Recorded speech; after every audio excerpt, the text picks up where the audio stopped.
বিশ্ব নবীর পথ চিরশান্তির পথ, অশান্ত বিশ্বে তুমি রহমত। এসো তাই মেধা মননে জেনে নে। আসসালামু আলাইকুম ওয়া রাহমাতুল্লাহি ওয়া বারাকাতুহু।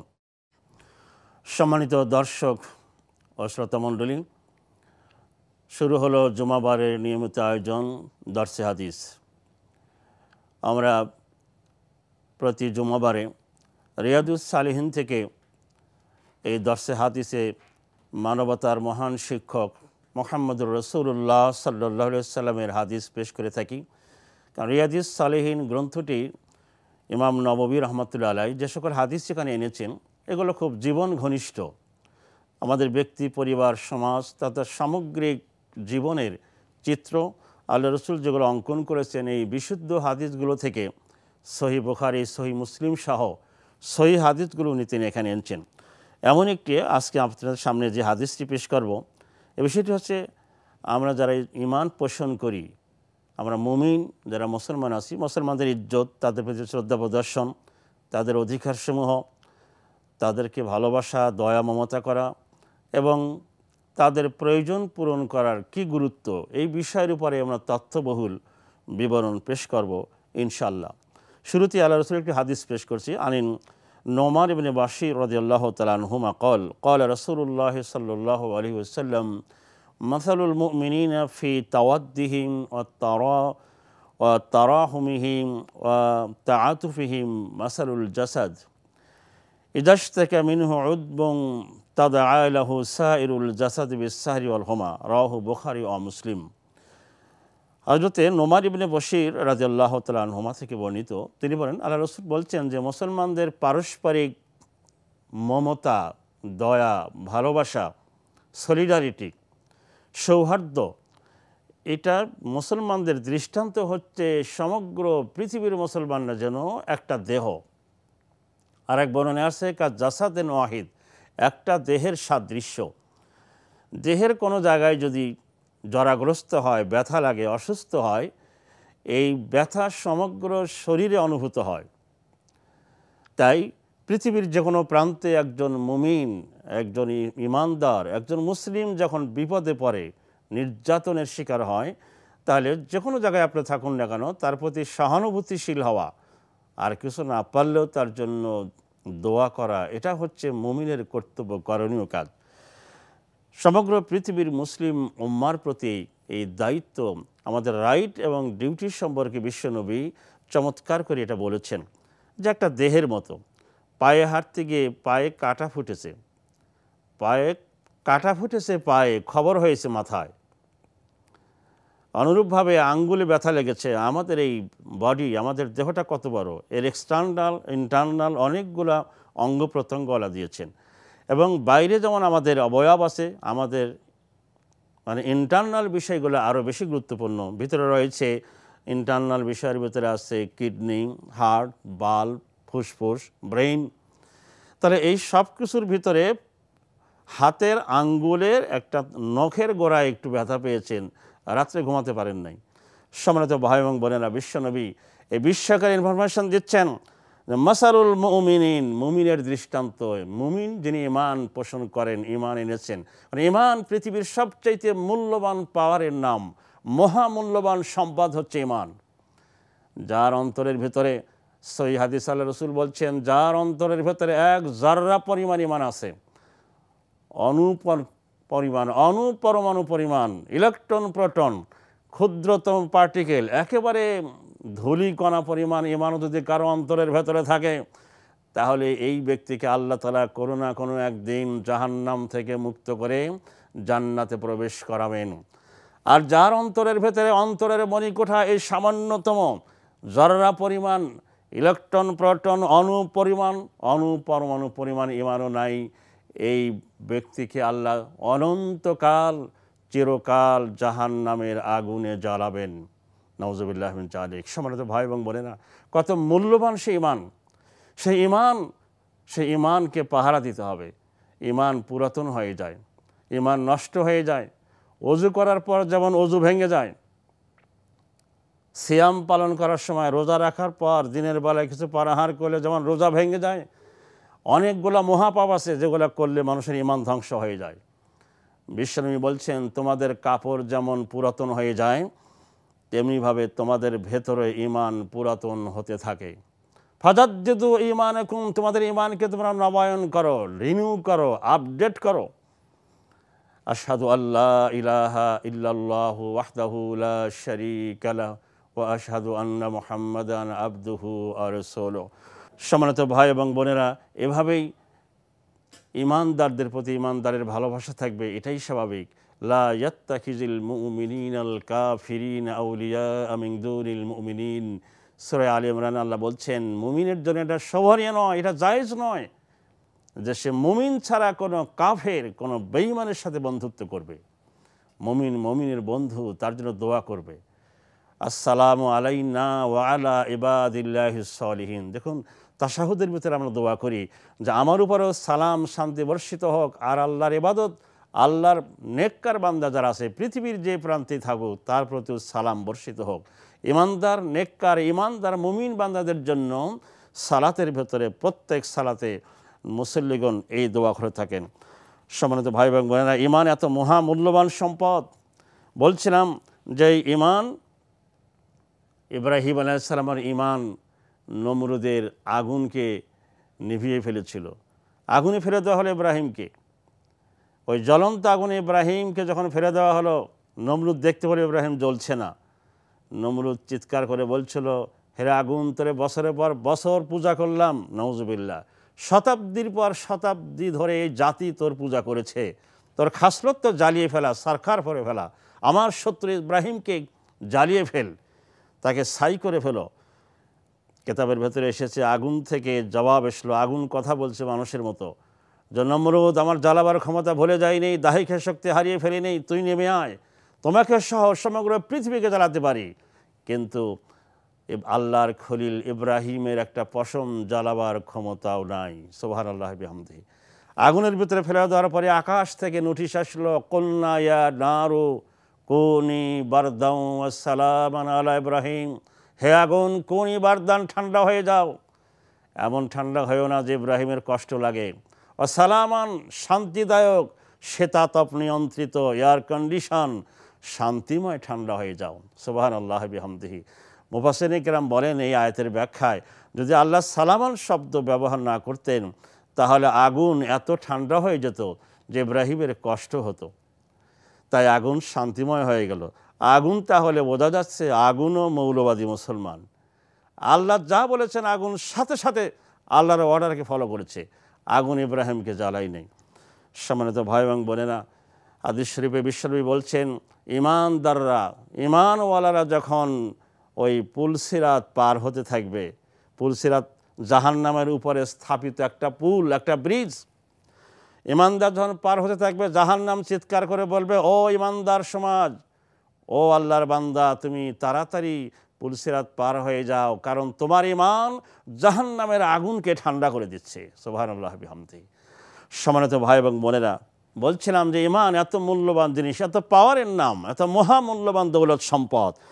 এই ইমান যারা এনেছেন, যারা, তাদের সাথে আরেকজন মুমিন খুব নম্র হবে, তার প্রয়োজন পূরণে এগিয়ে যাবে, এটাই ইসলামের দাবি। তাই কোরআনে কারিমে আল্লাহ রাব্বুল আলামিন বিশ্বনবীকে অ্যাড্রেস করে বলছেন, অকফিদ জানাহাকা লিল মুমিনিন, হে নবী, মুমিনদের প্রতি তোমার বিনয় ও নম্রতার ডানা মেলে দাও।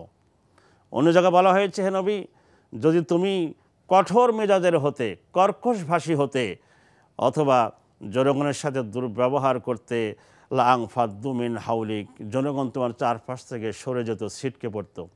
ফাবিমা রাহমাতি মিনাল্লাহি লিনতা লাহুম, এটা আল্লাহর রহমত, এটা আল্লাহর দয়া যে আপনি মুমিনদের প্রতি দয়াশীল, মুমিনদের প্রতি আপনি খুব নরম স্বভাবের। মুমিনদেরকে, আমাদেরকে তাই মুমিনকে ভালোবাসতে হবে, মুমিনের প্রতি সহানুভূতিশীল হতে হবে। মুমিন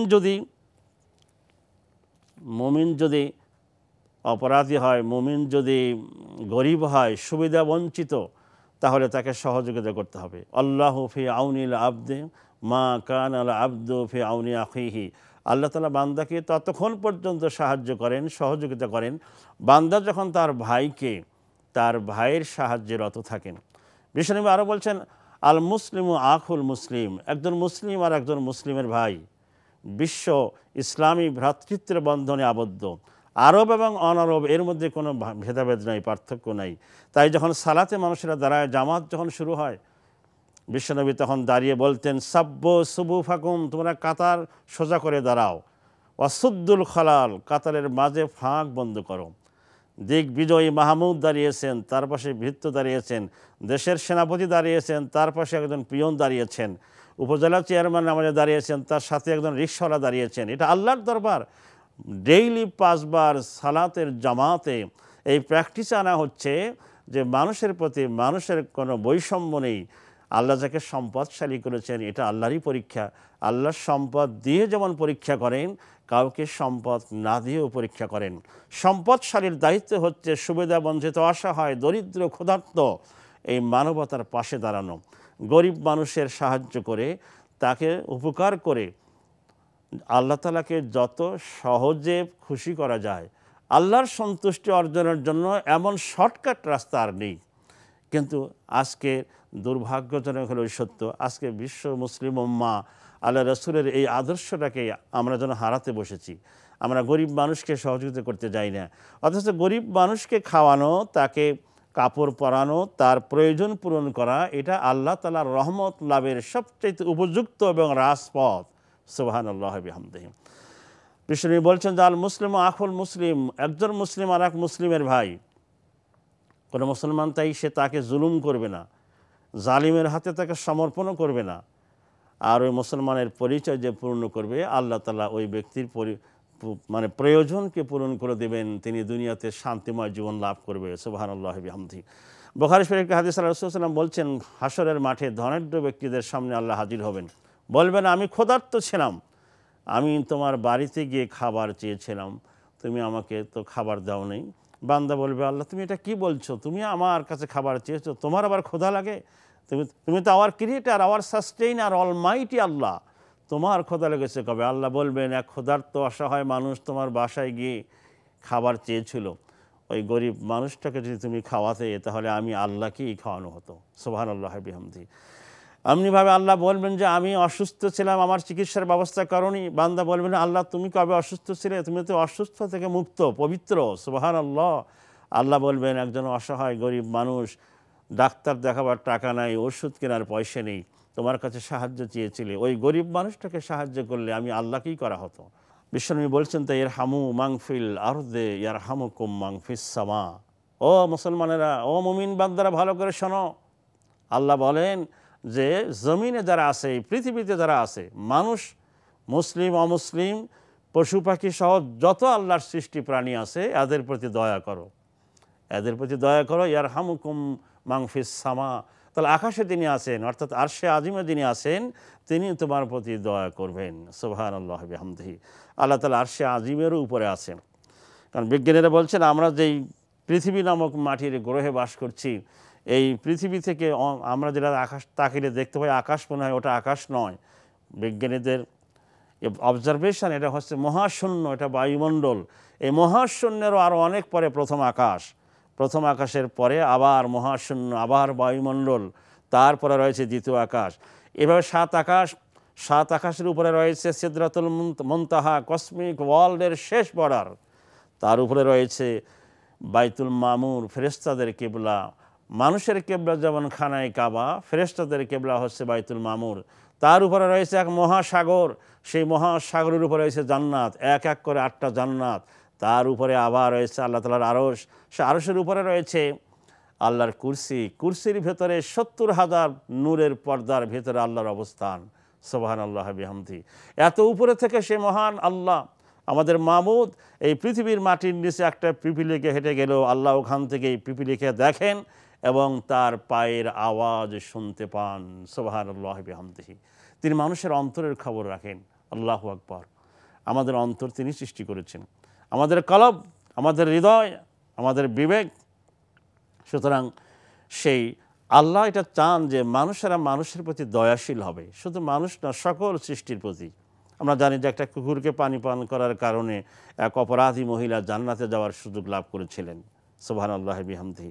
দয়ালু হবে, মানুষেরা নিষ্ঠুর হবে না, মানুষেরা জালেম হবে না, অত্যাচারী হবে না। আল্লাহ বলেন জুলুম করা আল্লাহর জন্য আল্লাহ হারাম করেছেন। মানুষ মানুষের পর জুলুম করবে না, মানুষ হবে বিনয়ী। বিশ্বনবী একদিন বসেছিলেন, হাসান রাদিয়াল্লাহু তাআলা আনহুকে তিনি চুমু দিলেন। তার পাশে এক সাহাবী বসা, তিনি বলছেন, ইয়া রাসূল, আপনি শিশুদেরকে চুম্বন করেন? আমার তো 10টা সন্তান, আমি তো কাউকে চুমু দেই না। বিশ্বনবী বললেন যে, তার দিকে তাকালেন আর বললেন, যদি আল্লাহ তোমার অন্তরে দয়া মায়া না দিয়ে থাকে তা আমার এখানে করার কি আছে? আল্লাহু আকবার। সম্মানিত ভাই এবং বোনেরা, দয়া মায়া, ভালোবাসা, সহানুভূতি, সলিডারিটি অন্তর্জগতে, মনোজগৎ থেকে অহংকার, দাম্ভিকতা, হিংসা, পরশ্রীকাতরতা এটাকে ফেলে দিতে হবে। আজকে আমরা সুন্নাতের কথা বলি যে সুন্নাত মানে লাউ খাওয়া সুন্নাত, মধু খাওয়া সুন্নাত, টুপি মাথায় দেওয়া সুন্নাত, পাগড়ি পরা সুন্নাত, এগুলো সুন্নাত ঠিক আছে।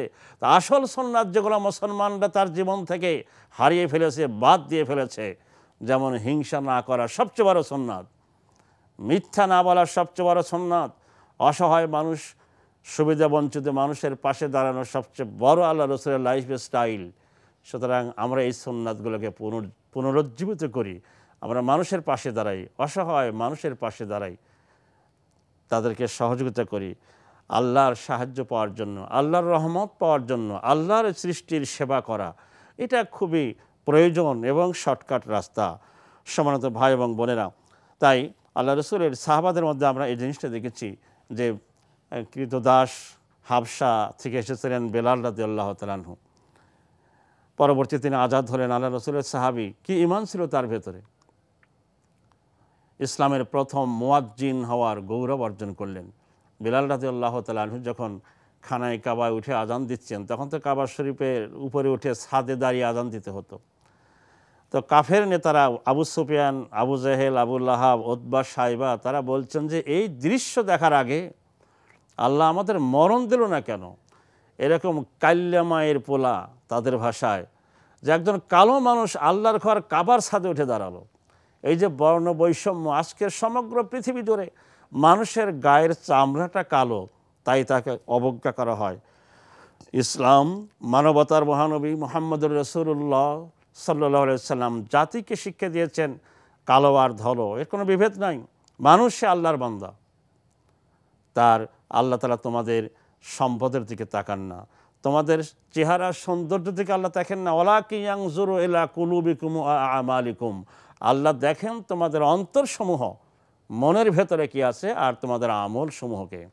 মনোজগৎকে তাই পরিচ্ছন্ন করতে হবে, মানুষের প্রতি দয়ামা থাকবে, কারো প্রতি হিংসা বিদ্বেষ থাকবে না। কারণ আমরা সুন্নাত বলি, কিন্তু আসল সুন্নাত তো মনোজগৎকে পরিষ্কার করা। কদ আফলাহা মান যাক্কাহা, সেই সাকসেসফুল ম্যান, সেই ব্যক্তির সফল কাম হয়েছে যে নিজের আত্মাকে, ভেতরকে পরিশুদ্ধ করতে পেরেছে। অন্তরের ভেতরে শিরক, কুফরের কালিমা এ থেকে পরিশুদ্ধ করতে হবে, অহংকার থেকে, হিংসা বিদ্বেষ থেকে। কারো অন্তরে যদি হিংসা থাকে, তাহলে বিশ্বনবী বলছেন আগুন যেমন লাকড়িকে পুড়িয়ে ছাই করে ফেলে, সামান্য পরিমাণ হিংসা বিদ্বেষ পরশ্রীকাতরতা থাকলে মানুষের সারা জীবনের নেক আমল সমূহকে খেয়ে ছাই করে ফেলবে, নিঃশেষ করে ফেলবে। নাউযুবিল্লাহি মিন যালিক। বিশ্বনবী আরও বলছেন কারো অন্তরের ভেতরে যদি অণুপরিমাণ, পরমাণু পরিমাণ, ইলেকট্রন প্রোটন পরিমাণ যদি অহংকার থাকে, তাহলে এই ব্যক্তিকে আল্লাহ কশিনকালেও জান্নাতে প্রবেশ করাবেন না। সুতরাং মনোজগৎকে আমরা পরিষ্কার করি, হিংসা বিদ্বেষ, অহংকার, তাকব্বরি, দাম্ভিকতা এসব ভুলে যাই। আমরা মানুষের ভাই ভাই হয়ে যাই। আমরা সালাতে যেমন এক কাতারে দাঁড়িয়ে যাই, মিশে দাঁড়াই, কাতারের মাঝে ফাঁক বন্ধ করি, এভাবে আমরা সমাজে মিলেমিশে চলি। কোনো মানুষ বিপদে পড়েছে, বিপন্ন মানবতার পাশে আমরা দৌড়িয়ে যাই। আমাদের উপার্জিত সম্পদ শুধু নিজের আর পরিবারের জন্যই খরচ না করে অসহায় মানবতার জন্য আমরা খরচ করি। আল্লাহ তাআলা আমাদের তৌফিক দান করুক, আমিন। হাদা মা ইনদি ওয়া ইলমু ইনদাল্লাহ। আসসালামু আলাইকুম ওয়া রাহমাতুল্লাহি ওয়া বারাকাতুহু। বিশ্ব নবীর পথ চির শান্তির পথ, অশান্ত বিশ্বে তুমি রহমত